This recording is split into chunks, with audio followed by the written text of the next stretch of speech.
हमारे पूर्वांचल के भाई, हमारे यूपी बिहार के भाई जो 40-40 साल से दिल्ली में रह रहे हैं, अपने श्रम अपने खून पसीने से दिल्ली को बना रहे हैं, आप उनको रोहिंग्या करें, आप उनको रोहिंग्या करें। हिम्मत कैसे हुई? आपने दिन सत्ता पे कहीं रोहिंग्या और बांग्लादेशी के वोटों पर तो नहीं बने हुए थे। गाय काटने वाली कंपनी से चंदा लेने वाले लोग मेरे ऊपर सवाल उठा रहे हैं। भ्रष्टाचार के खिलाफ जब बोलते हैं भाजपा के लोग, तो लगता है ओसामा बिन लादेन अहिंसा पे उपदेश दे रहा है। क्यों हो रहा है? प्लीज विशेष संविधान पर चर्चा, में तकलीफ क्यों हो रही है? संविधान पे चर्चा हर सदस्य से इनको तकलीफ क्यों हो रही है? रानी की दलाली करने वाली सरकार हमसे सवाल कर रही है। पर संजय जी जो विषय बोलेंगे भ्रष्टाचार पे बोलेंगे। अगर जेल वेल की बात करोगे ना, जिस दिन सत्ता परिवर्तन होगा एक भी आदमी बाहर नहीं दिखेगा।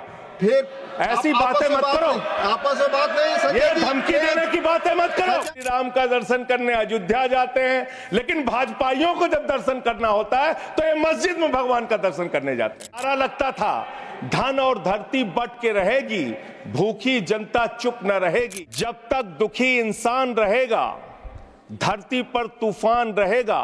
धन्यवाद मान्यवर, आपने इस महत्वपूर्ण विषय पे भारत के संविधान के 75 वर्ष पूरा होने पर जो चर्चा हो रही है, उस चर्चा में मुझे भाग लेने का अवसर दिया, मुझे बोलने का अवसर दिया।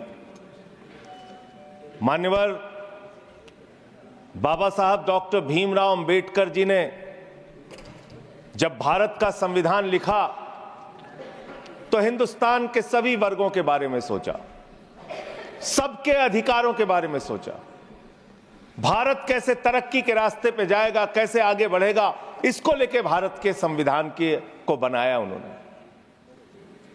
और उसमें एक एक करके जो संविधान की मूल आत्मा है, वो मैं आपके सामने पढ़ना चाहूंगा कि उनकी मंशा क्या थी, हमारे संविधान की मंशा क्या है। संप्रभु राष्ट्र यानी ऐसा देश जो किसी दूसरे देश के प्रभाव प्रभुता से मुक्त है, अपने सभी निर्णय लेने के लिए पूर्णतः स्वतंत्र है और उस पर किसी बाहरी शक्ति का कोई प्रभाव नहीं होगा।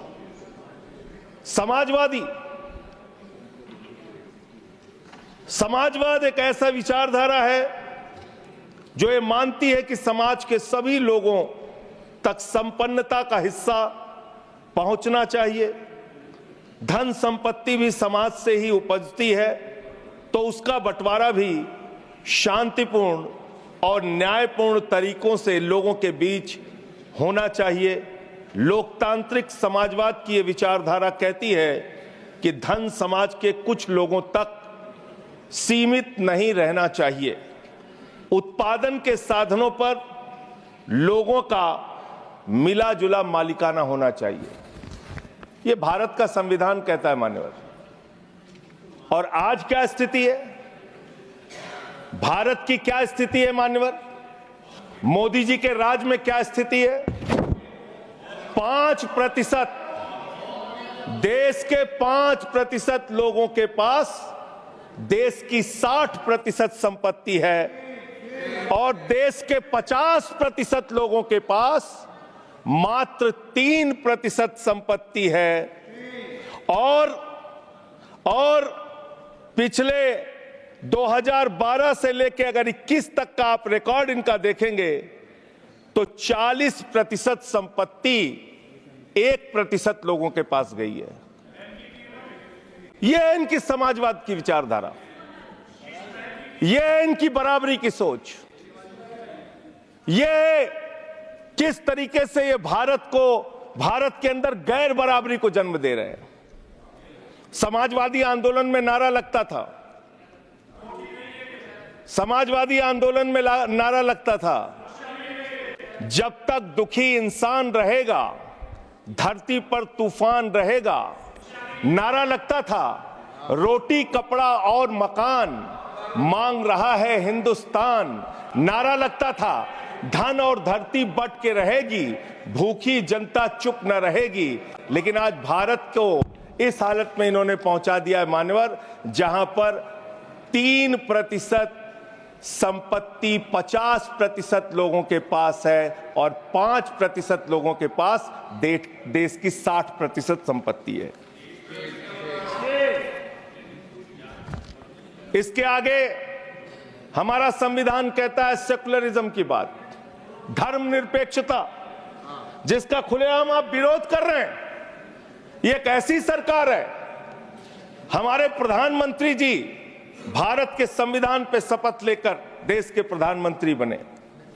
यहां पे बैठे हुए सांसद संविधान की शपथ लेते हैं, मंत्री संविधान की शपथ लेते हैं, लेकिन संविधान में लिखी हुई बातों को नहीं मानते।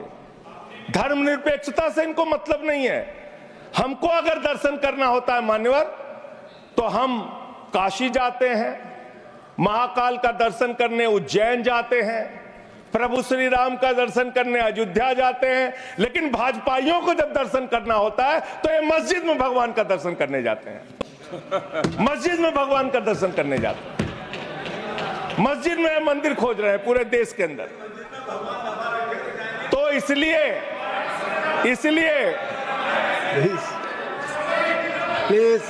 इसलिए मान्यवर, इसलिए मैं इनसे कहना चाहता हूं, कृपया शांत, घबराओ मत।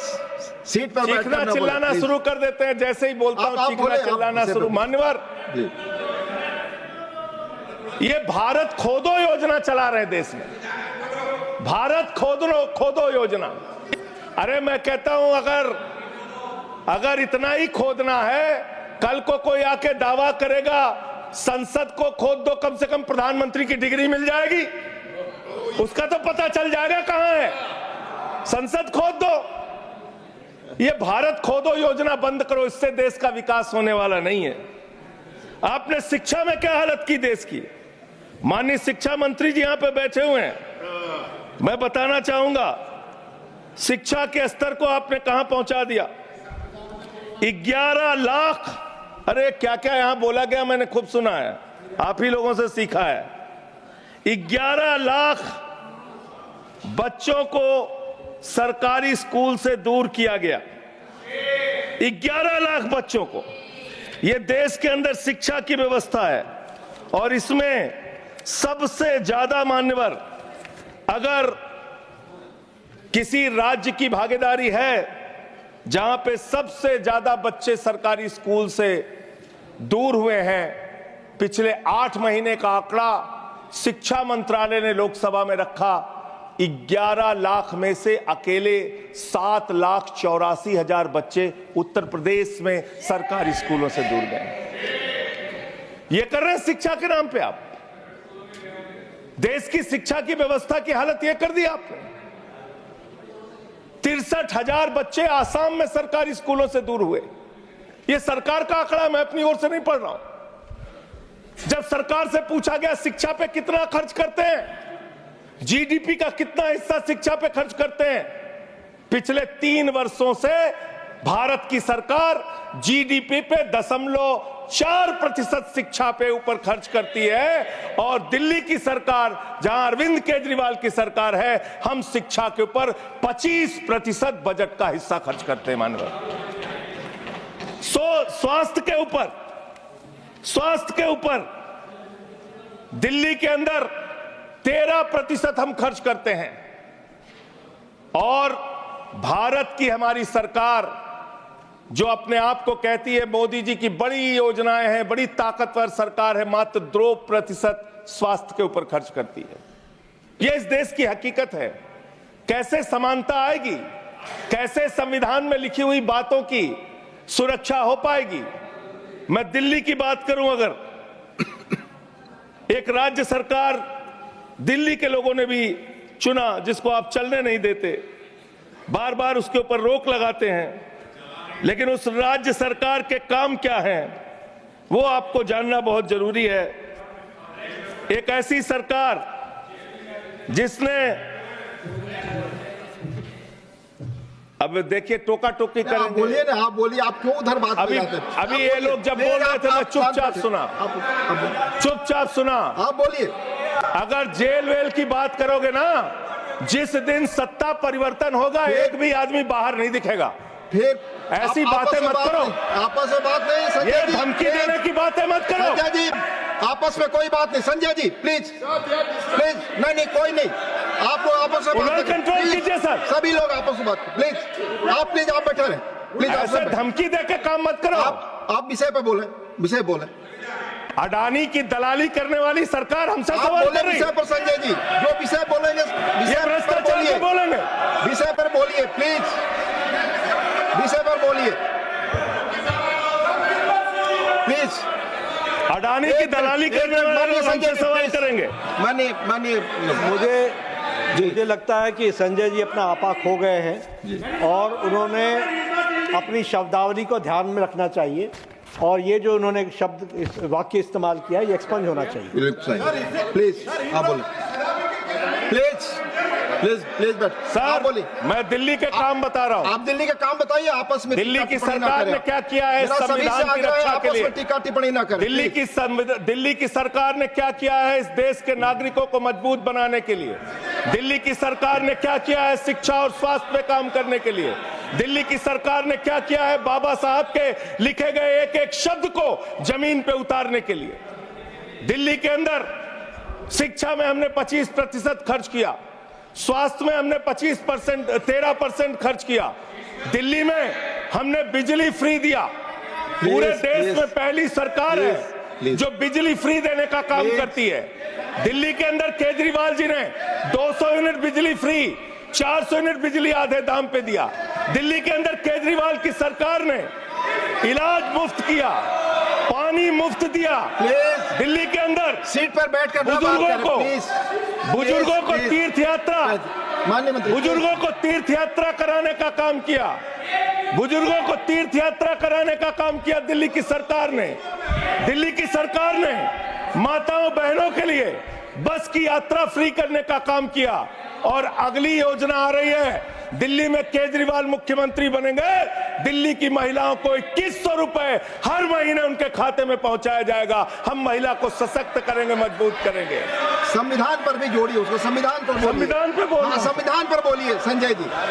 संविधान के अंतर्गत मैं एक चुनी हुई सरकार के बारे में बोल रहा हूं। संविधान पर चर्चा हो रही है, दिल्ली में चर्चा होगी, संविधान पे आप बोले और दिल्ली में आप बैठे रहे। मैं बोल रहा हूं, दिल्ली के अंदर 200 किलोमीटर के मेट्रो नेटवर्क को हमने 2015 से बढ़ाकर प्लीज स्पीक ऑन 450 किलोमीटर किया। संजय जी कॉन्स्टिट्यूशन पे बोलिए। सर उन्होंने अपनी सरकार की उपलब्धि गिनाई, आपने उनको नहीं रोका। प्लीज, अगर हम दिल्ली में एक चुनी हुई सरकार के काम को बता रहे हैं, हम सबसे आग्रह कर रहे हैं अपने विषय पर बोलिए। जिस राज्य से मैं चुना गया हूं आपसे भी कर रहे हैं, उस राज्य में क्या काम हो रहा है, क्या ये देश इनको दर्द क्यों हो रहा है? प्लीज विषय संविधान पर चर्चा, पेट में तकलीफ क्यों हो रही है? संविधान पे चर्चा हर सदस्य से, इनको तकलीफ क्यों हो रही है? हर सदस्य से हम अपेक्षा करते हैं संविधान पर बोले। तो दिल्ली में प्लीज जेल 3 घंटे ईडी सीबीआई दे दो, सबको भेज दूंगा। चलो दे दो ईडी सीबीआई। आप बोलते हैं, प्रवोक करते हैं, आप इसे पर बोलिए। ये सब चीजें नहीं जाएंगी, ये सब चीजें नहीं जाएंगी रिकॉर्ड पे। प्लीज, वो बोल रहे हैं जेल क्यों आपस में बात न करें, आप बोले संविधान पर। नहीं, आप रोक रहे हैं उनको। आपस में बात न करें प्लीज, प्लीज। आप इस तरह टिप्पणी नहीं कर सकते माननीय सदस्यों पर, वो चीजें रिकॉर्ड में नहीं जाएंगी। इस तरह की टिप्पणी सदस्यों पर एक दूसरे पर करना, प्लीज आप विषय पर बोले। सर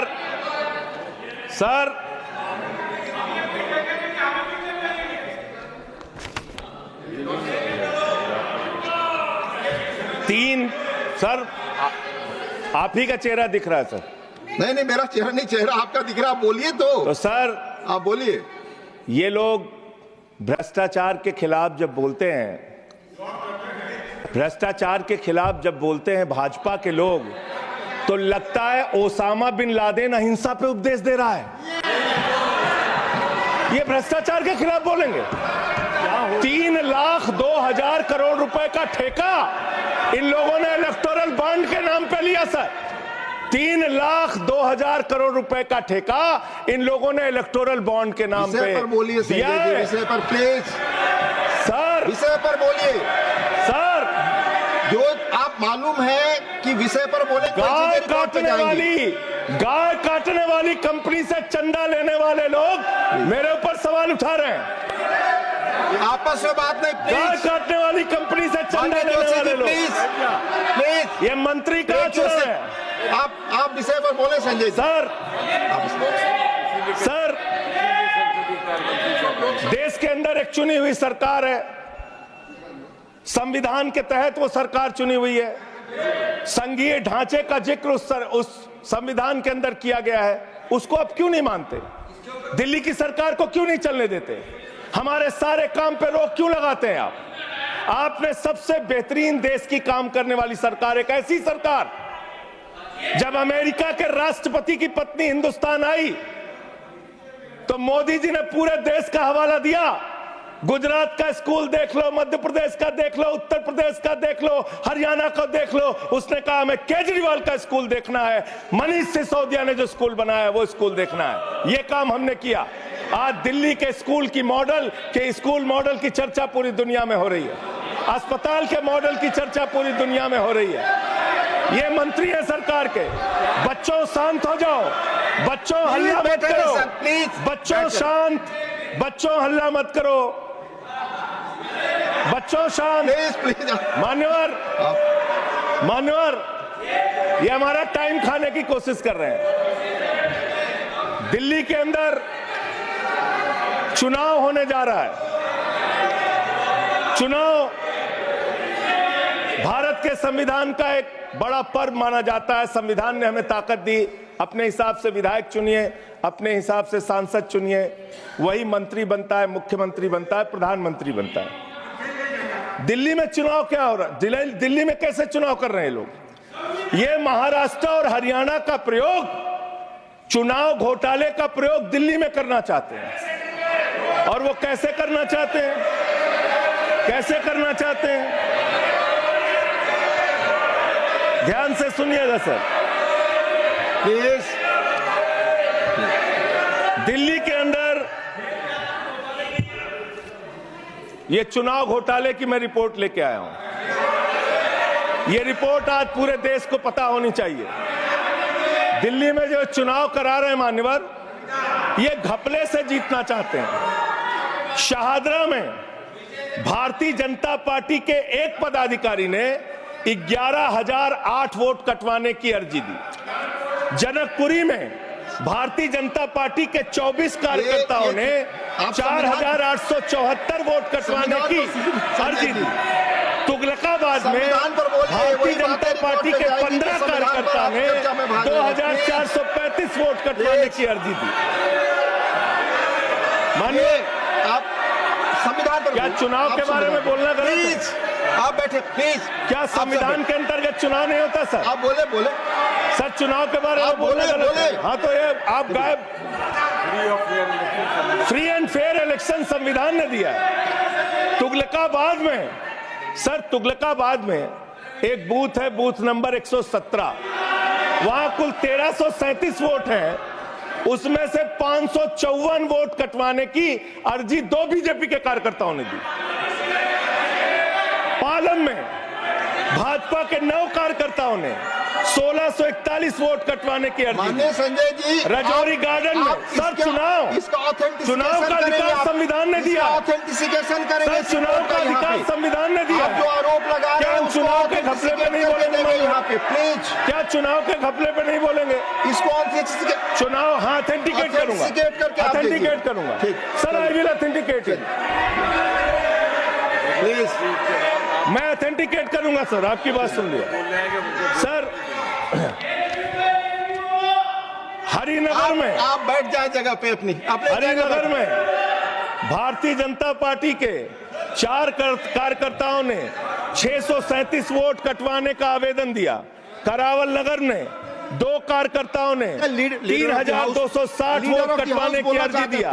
मुस्तफाबाद में एक व्यक्ति ने 534 वोट मैं नहीं कर रहा, I am not एल्डिंग sir, I am not एल्डिंग, I am not एल्डिंग। नहीं सर, ऐसे आप तो फिर ऐसे अलाउ करेंगे। आपको हम समय देंगे, आप देखिए। Leader of the house. नहीं, मैं एक ही बात स्पष्ट करना चाहता हूं कि जिस संविधान ने ये ताकत दी है कि वो वोटर्स लिस्ट के बारे में जो चर्चा कर रहे हैं कि उसको कटवाने का, वो प्रोविजन भी संविधान के अंतर्गत ही है। और उसमें देखने वाली बात यह है कि ये इतने दिन सत्ता पे कहीं रोहिंग्या और बांग्लादेशी के वोटों पर तो नहीं बने हुए थे। माननीय संजय जी, इतनी शानदार बात आज की है लीडर ऑफ द हाउस ने सर, मैं इनका नमन करता हूं। इतनी बढ़िया बात इन्होंने कह दी कि मैं इसका जवाब जरूर दूंगा। सर, इन्होंने कहा कहीं ऐसा तो नहीं जिनके नाम काटे जा रहे हैं वो रोहिंग्या हैं। हमारे उत्तर प्रदेश के भाई, हमारे पूर्वांचल के भाई, हमारे यूपी बिहार के भाई जो 40-40 साल से दिल्ली में रह रहे हैं, अपने श्रम अपने खून पसीने से दिल्ली को बना रहे हैं, आप उनको रोहिंग्या करें। आप उनको रोहिंग्या करें। हिम्मत कैसे हुई आपकी? हिम्मत कैसे हुई आपकी?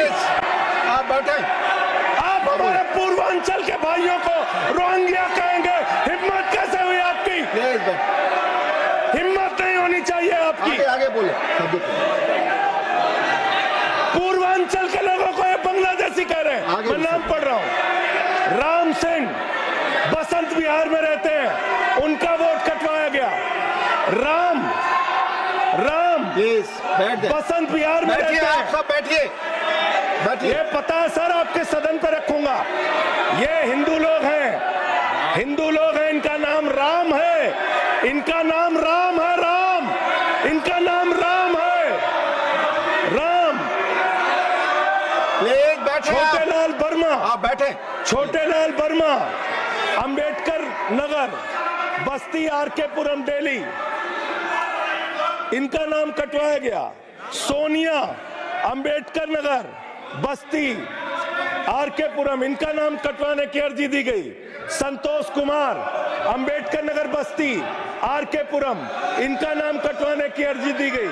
आशा, अंबेडकर नगर, बस्ती, आरकेपुरम, इनका नाम कटवाने की अर्जी दी गई। गीता, हरकेश, सुशील कुमार, नरेंद्र, सुमन, ये सारे नाम लेके आया हूं। ये हमारे यूपी के, बिहार के, ये दिल्ली में रहने वाले 40-40 साल पुराने रहने वाले लोग हैं। ये बांग्लादेशी नहीं है, ये रोहिंग्या नहीं है। इनको आपने रोहिंग्या और बांग्लादेशी कहा है। पूर्वांचल के लोग आपकी जमानतें जब्त कराएंगे दिल्ली के चुनाव में, देखना। सर, आप ही दिख रहे हैं, मेरी बात तो नहीं जा रही। आप ही बोल रहे हैं। सर, आपको मैंने नाम पढ़ के बता दिया। ये लिस्ट यहां रखूंगा और मैं चाहता हूं ये ऑथेंटिकेट करने के लिए आपने कहा मैं नाम दूंगा। इसकी उच्च स्तरीय जांच कराइए, कैसे इन लोगों के नाम कटवाने की अर्जी दी जा रही है। यही महाराष्ट्र में घोटाला किया इन लोगों ने, यही हरियाणा के अंदर घोटाला किया इन लोगों ने। ये चुनाव घोटाले से जीतना चाहते हैं। दिल्ली में ये चाल चलेगी नहीं, याद रखना। केजरीवाल और आम आदमी पार्टी यहाँ पे बैठी है। संविधान पर बोलिए। यहाँ पे ये चाल नहीं, संविधान पे बोल रहा हूँ। संविधान, चुनाव ही गड़बड़ कर देंगे, आगे बढ़िए। चुनाव ही गड़बड़ करेंगे तो संविधान कहाँ से बचेगा सर? चुनाव ही निपटाने पे लगे हुए हैं ये लोग। सर, दूसरी बात हुई दलितों के अधिकार की और बांग्लादेशी घुसपैठिया। सर, पिछले 10 साल से हिंदुस्तान में किसकी सरकार है सर? क्या यहाँ पे ट्रंप की सरकार है? क्या ओबामा की सरकार है? यहाँ पे, यहाँ 10 साल से किसकी सरकार है? 10 साल से यहाँ पे महामानव की सरकार है। महामानव की सरकार है 10 साल से। मैं महामानव से पूछना चाहता हूं, नरेंद्र मोदी जी से पूछना चाहता हूं, अमित शाह जी से पूछना चाहता हूं, सीमा की सुरक्षा किसके जिम्मे है? अमित शाह के जिम्मे है। सीमा किससे लगती है? बांग्लादेश की, त्रिपुरा से लगती है, आसाम से लगती है, बंगाल से लगती है। कोई बांग्लादेशी त्रिपुरा से, बंगाल से, आसाम से, झारखंड पार करके, यूपी पार करके, बिहार पार करके दिल्ली कैसे आ गया? आप लोग घास छील रहे थे क्या? आपकी सरकार घास छील रही थी क्या? कैसे आ गए भाई यहाँ पे बांग्लादेशी? और 10 साल में 10 साल में 10 बांग्लादेशी घुसपैठिया दिल्ली से भगाया हो तो उसका नाम बता दो, उसका नाम बता दो। 10 साल में 10 बांग्लादेशी घुसपैठिया दिल्ली से भगाया हो तो उसका नाम बताओ ना। राजनीति क्यों करते हो? नरेंद्र मोदी का दोस्त अडानी बांग्लादेश को बिजली सप्लाई करता है, आप विषय पर बिजली सप्लाई करता है। प्रधानमंत्री पर आपने भारत की बिजली चोरी करके, भारत की बिजली चोरी करके बांग्लादेशियों का घर रोशन करते हो। संविधान पर बोलिए संजय जी, हमें ज्ञान बता रहे हो, प्लीज हमको ज्ञान बता रहे हो। हजारों करोड़ की बिजली चोरी करके झारखंड की बिजली, सर आप ही आ गए सर, मेरा तो नाम गायब हो जाता हूं मैं सर। झारखंड की बिजली चोरी करके, भारत की बिजली चोरी करके अडानी बांग्लादेश को पहुंचाता है। ये आप ही सब्सिडेट करेंगे इस आरोप इसको भी को? करेंगे। हाँ, करें जितना आप बोलेंगे सब हाजिर कर देंगे साहब। आप इस सब्सिडेट करेंगे, इसलिए तो आरोप आप लगा रहे हैं। हाँ एकदम करेंगे। ये दोहरी नीति नहीं चलेगी। आपके लड़के कतर के शेखों के साथ बिजनेस करेंगे, दुबई के शेखों के साथ बिजनेस करेंगे, यहाँ मुसलमानों के खिलाफ हिंसा की बात करोगे। मैं एक बात इन लोगों को समझाना चाहता हूँ, दिल्ली चुनाव में आ रहे हो, शांति से आना, एकदम शांति से आना। यहाँ पे अगर गंदी राजनीति की, हिंदू मुसलमान किया तो हमने दिल्ली वालों को सिखा दिया है। जब तुम कहोगे हिंदू मुसलमान, वो कहेंगे स्कूल अस्पताल, स्कूल अस्पताल, स्कूल अस्पताल। आपको मैं बताना चाहता हूँ, यहाँ किसी भी तरह की तानाशाही और दादागिरी दिखाने की कोशिश मत करना। दिल्ली का चुनाव मुद्दों के ऊपर लड़िए, चुनाव का घोटाला मत कीजिए। चुनाव हार रहे हो तुम 3 बार से, तो तुम सोच रहे हो वोटर लिस्ट में गड़बड़ी करा देंगे। इससे काम नहीं चलेगा सर। हम काम की बात करते हैं, दलितों के अधिकार की बात यहाँ पे हुई, दलितों के अधिकार की बात। मान्यवर एसटी, एससी, ओबीसी, ये 3 कैटेगरी, एसटी, एससी, ओबीसी, ये तीन कैटेगरी में भारत सरकार के अंदर ज्वाइंट सेक्रेटरी लेवल पे और सेक्रेटरी लेवल पे 322 अधिकारी हैं। और सरकार का आंकड़ा है, मेरा नहीं। ये क्या कह रहे हैं? ये कह रहे हैं दलित, एससी कैटेगरी के अनुसूचित जाति 16, एसटी 13, 39 ओबीसी और 254 जनरल कास्ट के लोग हैं। ये आपका दलितों, पिछड़ों और आदिवासियों के प्रति न्याय है। ये कर रहे हैं आप उनके साथ। लेटरल एंट्री के जरिए आप दलितों, पिछड़ों, आदिवासियों का आरक्षण खा रहे हैं। आप आईएएस की नौकरी में बहुत सारे बच्चे, 125 बच्चे हैं सर, जिनको इन्होंने क्रीमी लेयर के नाम पे आईएएस, पीसीएस, आईएफएस बनने से वंचित कर दिया। ये इनका इतिहास है। ये कर रहे हैं दलितों के साथ सर। मंदिरों में घुसने नहीं देते। इनकी मानसिकता ये है, इनकी मानसिकता ये है। इन्होंने अयोध्या में मंदिर का शिलान्यास किया। उस समय हमारे प्रधानमंत्री गए, मुख्यमंत्री उत्तर प्रदेश के गए, राज्यपाल भी गई। उस समय के राष्ट्रपति रामनाथ कोविंद जी को नहीं बुलाया इन्होंने। मंदिर के उद्घाटन में इन्होंने श्रीमती द्रौपदी मुर्मू जी को नहीं बुलाया, क्योंकि वो दलित समाज से थे, ये आदिवासी समाज से हैं। आपकी मानसिकता ये है। 100 वर्ष हो गए आरएसएस को, एक भी दलित, पिछड़ा और आदिवासी आज तक आरएसएस का प्रमुख क्यों नहीं बना? इसका जवाब दो, इसका जवाब दो। आप नफरत करते हैं दलितों से, पिछड़ों से, आदिवासियों से। यह आपकी मानसिकता है। इसलिए आगे कॉन्स्टिट्यूशन पढ़ता हूं सर। आगे क्या लिखा हुआ है?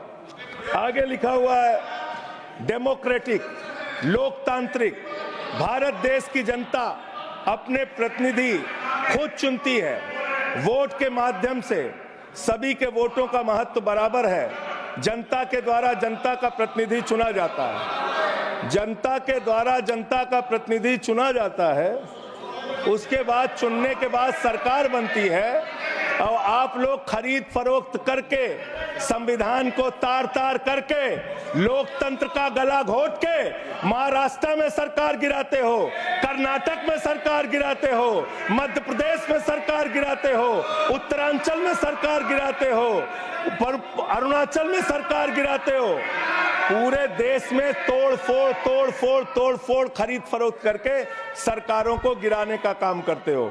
इसीलिए मैं कहता हूं, जब ये लोकतंत्र के बारे में बोलते हैं, संविधान के बारे में बोलते हैं, हम लोग यहाँ विपक्ष की तरफ से खड़े होते हैं, चीख रहे हैं, चिल्ला रहे हैं, सोच रहे हैं इनसे डर के चुपचाप बैठ जाएंगे। एक बात याद रखना, ये देश बाबा साहब के संविधान से चलेगा, किसी मोदी और अमित शाह के फरमान से नहीं चलेगा। याद रखना, इसको याद रखना। और ये जो बार बार तुम्हारा गठबंधन ईडी से है, ईडी से तुम्हारा गठबंधन, सीबीआई से तुम्हारा गठबंधन, यहां इंडिया गठबंधन है, वहां ईडी गठबंधन है, ईडी गठबंधन है, ईडी गठबंधन। मान्यवर भ्रष्टाचार की बात मैं करूंगा। भारत के प्रधानमंत्री, जिन्होंने देश के बड़े बड़े फैशन डिजाइनरों को भी फेल कर दिया, इतना सज के चलते हैं, इतना सज के चलते हैं सर। प्रधानमंत्री इटली का चश्मा, आप जानते हैं, इटली की घड़ी, आप ये सब चीजें नहीं जानते। यहाँ हमारे नेता पे टिप्पणी हो रही है, आप नहीं बोल रहे हैं, आप नहीं बोल सकते। हमारे नेता पे टिप्पणी हो रही है, आप नहीं बोल रहे हैं। प्रधानमंत्री पर आप टिप्पणी नहीं कर सकते। हमारे नेता पे संवैधानिक केजरीवाल पे टिप्पणी हो रही है, आप नहीं बोल रहे हैं। आप please speak on the subject. हमारा टाइम बचा है सर। हाँ, तो आप बोले, सब्जेक्ट पर बोले, सब्जेक्ट पे बोले। हाँ, ये टिप्पणियां नहीं जाएंगी आपकी रिकॉर्ड पे। सर बच्चों शांत हो जाओ, बच्चों शांत हो जाओ, स्पीक, बच्चों शांत, प्लीज स्पीक, बच्चों शांत हो जाओ बच्चों। मानवर, न्याय की बात, भारत का संविधान सभी नागरिकों को सामाजिक, आर्थिक, राजनीतिक स्तर पर न्याय देने का वादा करता है। ये न्याय दे रहे हैं भारत के लोगों को सर, ये न्याय कर रहे हैं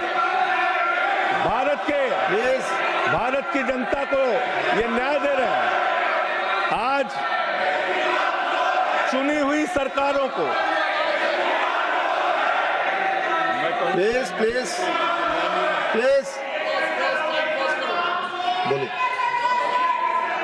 बोलिए, अपने विषय पे बोलिए। सर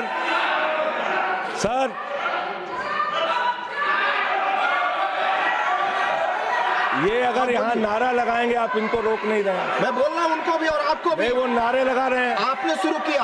माननीय प्रधानमंत्री पर टिप्पणी नहीं, मैं अगर यहाँ नारा लगाऊंगा, प्लीज आप इसे पर बोलिए, संविधान पर बोलिए। तो इसलिए मैं ये कहना चाहता हूं,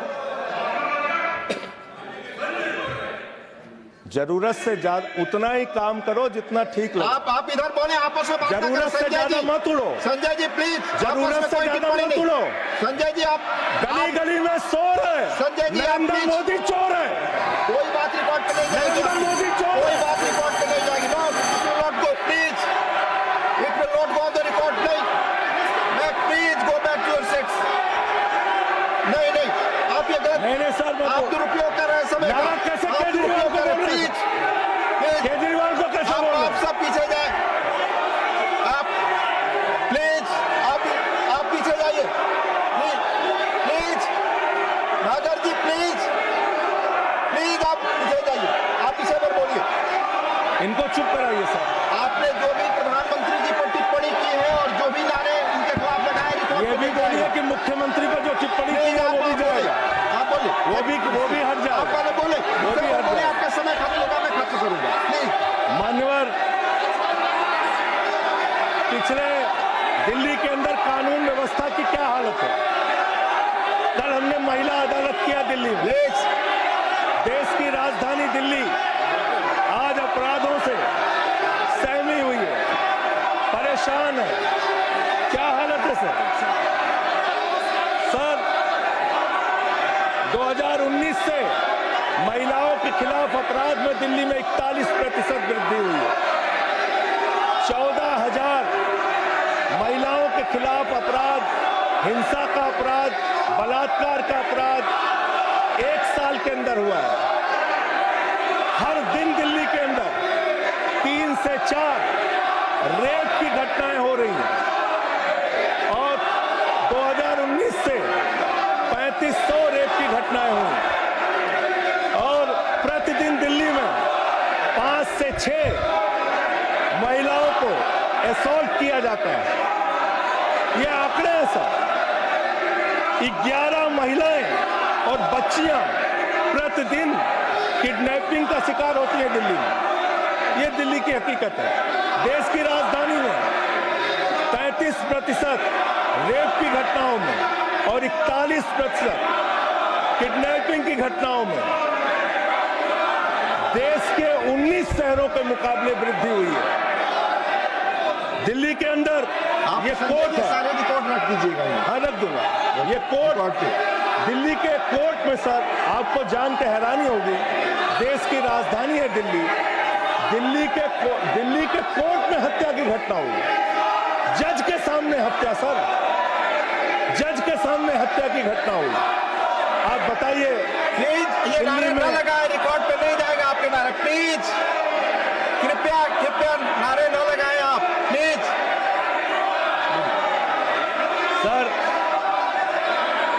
सर दिल्ली के अंदर कोर्ट में हत्या हुई। देश की राजधानी में राष्ट्रपति रहते हैं, प्रधानमंत्री रहते हैं, उपराष्ट्रपति रहते हैं, सारे लोग रहते। सर मेरा वीडियो नहीं आ रहा है। सारे लोग रहते हैं देश की राजधानी में और इस देश की राजधानी के अदालत में हत्या हो रही है। इसलिए मान्यवर मैं आपके माध्यम से अनुरोध करना चाहता हूं अंत में एक बात कह के, आज जब मैं आ रहा था काशी लंका में रेहड़ी पटरी वालों की दुकानें तोड़ी जा रही हैं, गरीबों को उजाड़ा जा रहा है। जिस राजधानी दिल्ली में हम लोग रहते हैं सर, झुग्गी बस्तियों को तोड़ा गया, झुग्गी बस्तियों को उजाड़ा गया और हर साल का आंकड़ा है, मैं आपके सामने रखूंगा। मेरा आग्रह होगा प्लीज अपने सीट पर जाएं।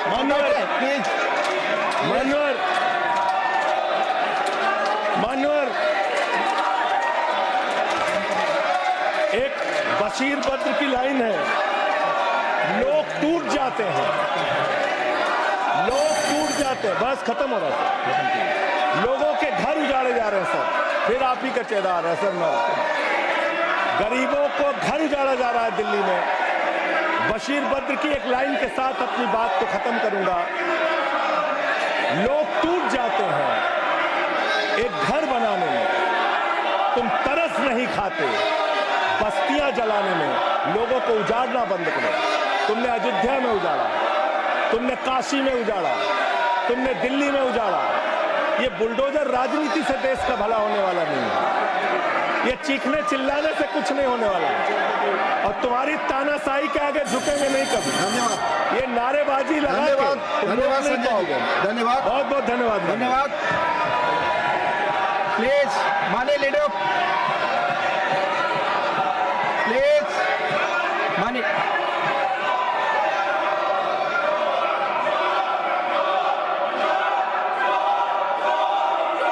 Leader of house, please no, please आप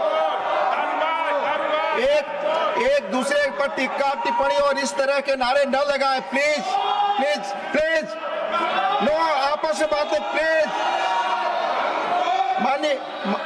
माननीय एलओपी आप कुछ बोलने वाले थे। माननीय लीडर ऑफ हाउस, 3 बातें बताना चाहता हूं। जी, पहली बात जो संजय सिंह जी ने कही कि फलाने राम फलाने राम फलाने राम, संविधान में इलेक्शन कमीशन में पूरा अधिकार है किसी व्यक्ति को किसी के वोट पर ऑब्जेक्शन करने का, और ऑब्जेक्शन में रीज़न देने का होता है।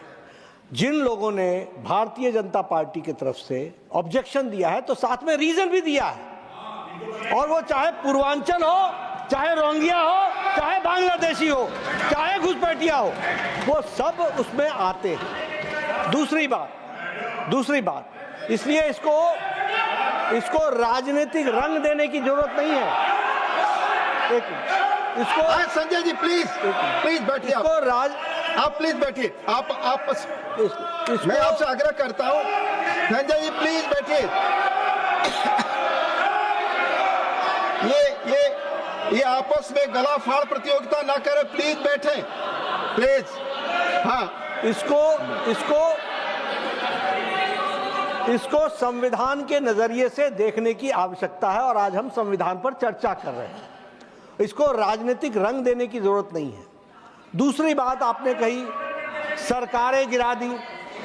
अरे भाई, मध्य प्रदेश में हम 5वीं बार चुन करके आ गए। उत्तर प्रदेश में हम दूसरी बार लगातार आ गए। आपने महाराष्ट्र के बारे में कहा कि खरीद फरोख्त हुई। महाराष्ट्र ने landslide victory Bharatiya Janata party को दी।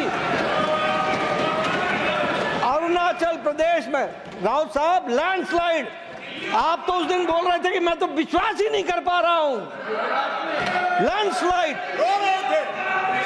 और अरुणाचल प्रदेश में लगातार तीसरी बार आ गए हम। गोवा में लगातार हम तीसरी बार आ गए। हम हैट्रिक बना रहे हैं और जनता के आशीर्वाद से आ रहे हैं। और वह समय दूर नहीं जब दिल्ली में भी आएंगे। लेकिन मैं संजय जी से यह जरूर कहना चाहता हूं कि भावनाएं कभी भी सीमा को क्रॉस नहीं करना चाहिए। और इस सदन के डिबेट को जहां जहां आपने उसका स्तर नीचा किया है, उपसभापति जी आप जरा रिकॉर्ड देख करके उनको एक्सपंज करने की कृपा करेंगे। इतना ही मैं देखा जाएगा।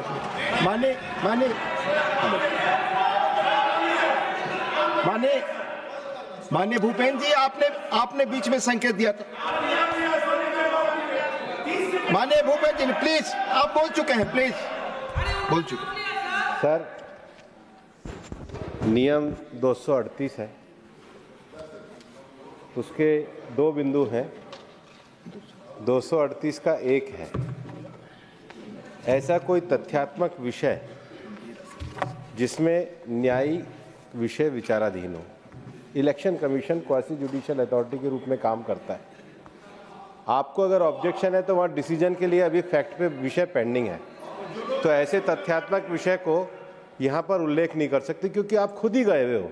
तो इलेक्शन कमीशन की क्वासी जुडिशियल डिसीजन है, आप यहाँ चर्चा नहीं कर सकते। दूसरा, 238 का 4, राज्यसभा के किसी निश्चय पर जो भी मोशन हम लेके आते हैं उसे रद्द करने का प्रस्ताव के अतिरिक्त आक्षेप नहीं करेगा। आप संविधान के अतिरिक्त जो भी बोल रहे हैं वो आप गलत बोल रहे हैं। नियमों के तहत आप उसको हटा दीजिए। धन्यवाद। माननीय संतोष कुमार पी, माननीय संतोष कुमार पी, आप बोल चुके हैं संजय नहीं। माननीय संतोष कुमार पी, माननीय संतोष कुमार पी, प्लीज आपकी बात रिकॉर्ड पे जाएगी। संतोष कुमार पी, संजय जी बैठ जाए।